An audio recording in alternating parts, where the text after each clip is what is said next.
let's briefly look at the message of Job. Job is a wonderful book, a wonderfully crafted book, and it begins with a narrative section in chapters 1 and 2, and it ends with a narrative section.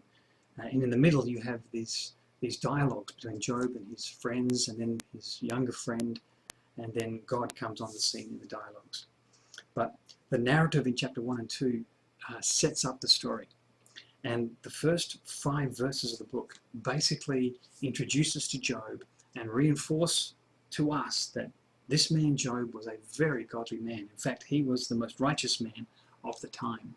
Not only was he righteous, but he had been blessed by God. He had a large family, he had a lot of servants, he had a lot of cattle, so he was wealthy. And under the Mosaic covenant, of course, someone who was wealthy was often considered to be blessed by God. And in fact, that's going to be a key thought in this book as we go on. So one thing that we know as a reader that, for instance, the friends of Job don't know is that whatever happens to Job, it's not because he is wicked. In fact, it's quite the opposite. So, verse 6 of chapter 1. On the day the angels came to present themselves before the Lord, and Satan also came with them, the Lord said to Satan, "Where have you come from?" Now the book says nothing about why Satan is in heaven and how that can be, so we just have to leave that question alone, at least from this book. Satan answered the Lord, "From roaming through the earth and going back and forth in it." Then the Lord said to Satan, "Have you considered my servant Job? There is no one on earth like him. He's blameless and upright, a man who fears God and shuns evil." Very important to understand what's happening here with respect to understanding the message of Job. God is the one who picks a fight with Satan. God challenges Satan, and he says, "Satan, have you considered my servant Job? Look at Job.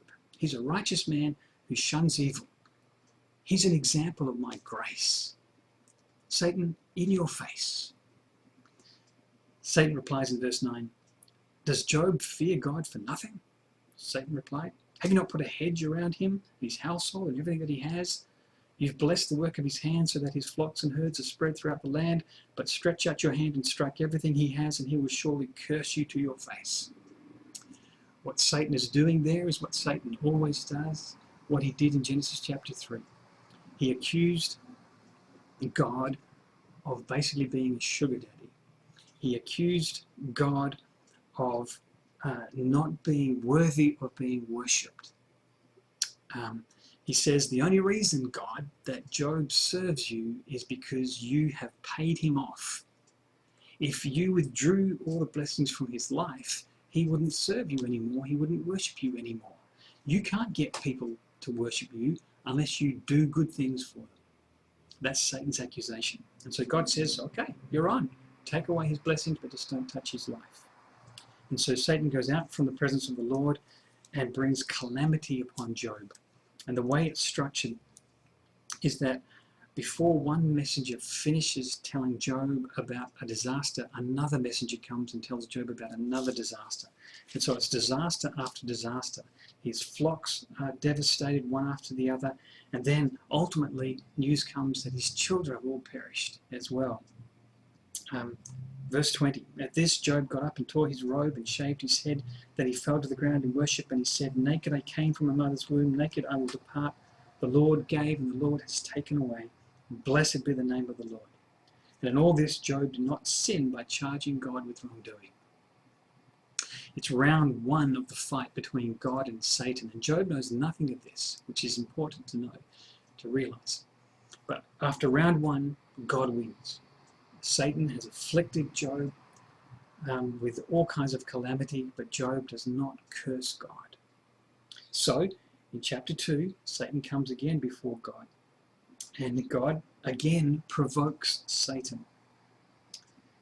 And the Lord said to Satan in verse 3 of chapter 2, "Have you considered my servant Job? There is no one on earth like him. He's blameless and upright, a man who fears God and shuns evil, and he still maintains his integrity, though you incited me against him to ruin him without any reason." So again, God is taunting Satan with Job's example. He says, look at Job, a man who is righteous and who fears God. Look at my grace in your face, Satan.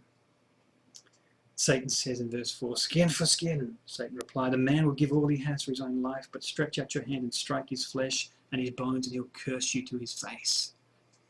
So again, Satan is making the same accusation. He's only serving you because he's so selfish. He still has his life. If you took that health away from him, he would curse you. A God, you're not worthy of being worshipped for who you are, is what Satan is saying.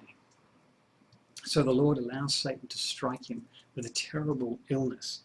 We don't know what this illness was, but I believe you have it in your notes, some of the symptoms of this illness. There was horrible boils that were itchy and full of worms and pus, and it was so bad that Job removed himself to the local rubbish dump, and he had pieces of pottery that he was scraping to try and relieve the itch. The illness included depression. There was constant pain and headaches and sleeplessness. So it was a terrible illness that Job was afflicted with. Worse than that, his wife comes along and says to him, are you still holding on to your integrity? Curse God and die. And so there's fractures occurring in his marriage. His children have been killed, his wealth has been dissipated, his health is gone, and his marriage is on the rocks. In all this, it says, at the end of verse 10 of chapter 2, Job did not sin in what he said. Round 2 goes to God as well. Then Job's 3 friends come along, and when they see him from a distance, they are shocked by what they see, and they say nothing for a week. Rather, they grieve along with him. And chapter 2, 11 through to 13 is fantastic. It's counselling 101. They do the right thing here. They don't say anything to Job. They just enter into suffering with him as his friends. After a week of tremendous grief, Job starts to speak. And in this cycle of speeches, Job is going to basically say, I know that this has not come upon me because of any sin in my life.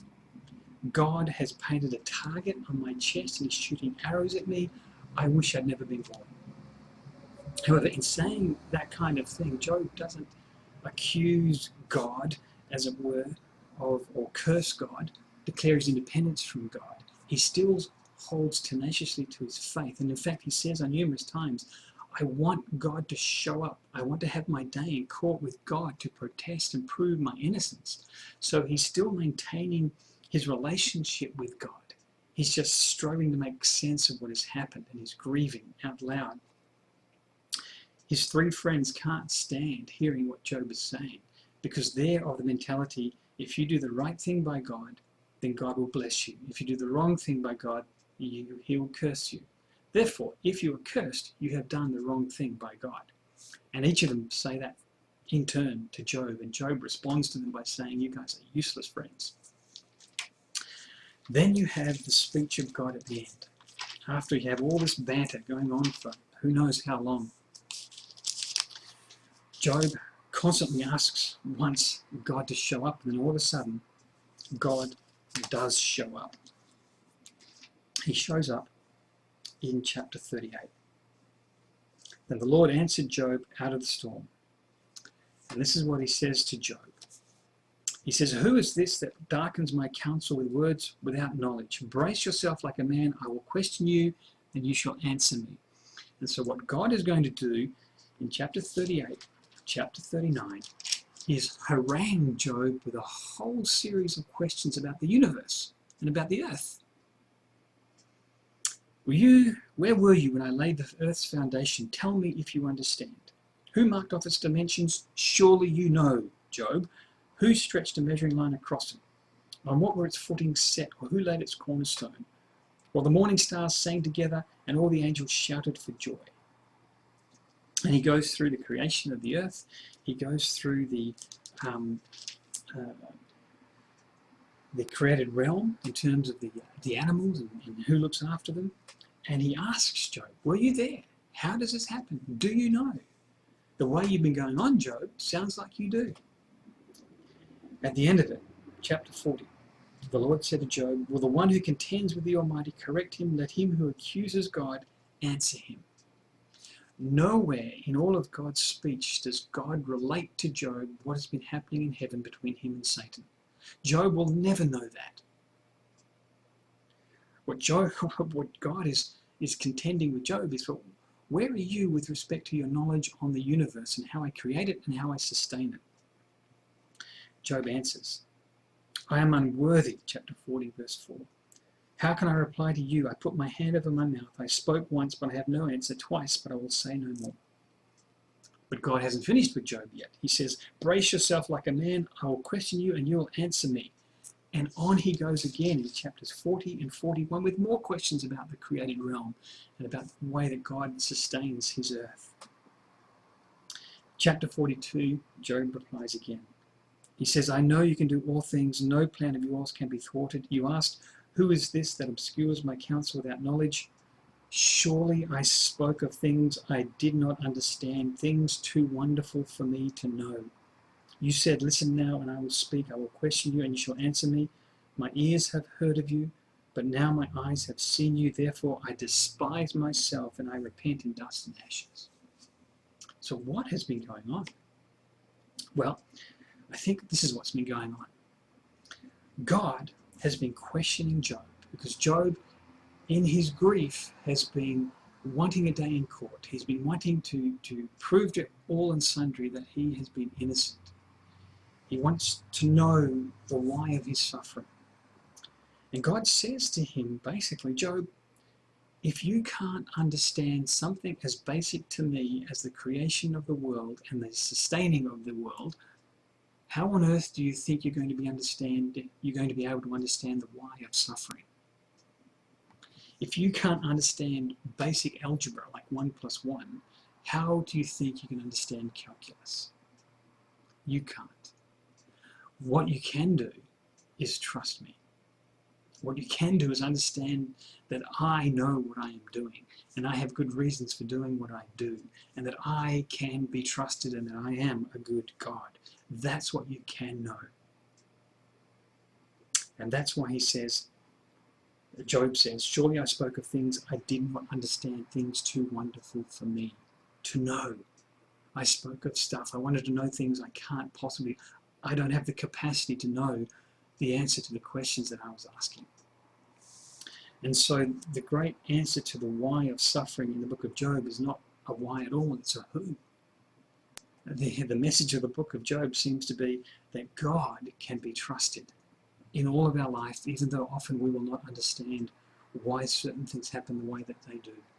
We know who God is, we know that he is good, and we know that we can trust him. And so the answer to the why of suffering is in fact a who. It's God who is good and who can be trusted. The challenge for us, by the way, is, do we love and serve and obey God because of who he is or because of what he has done for us? In the start, Satan was accusing Job of worshipping God only because of what he had done for him. But what we need to appreciate is that God is worthy of being worshipped and loved and adored and obeyed because of who he is, not simply because of what he has done for us. He, in his very nature, in his very essence, is worthy of our worship. And our faith progresses to the degree that we can worship God simply for who he is, not just for what he's done for us.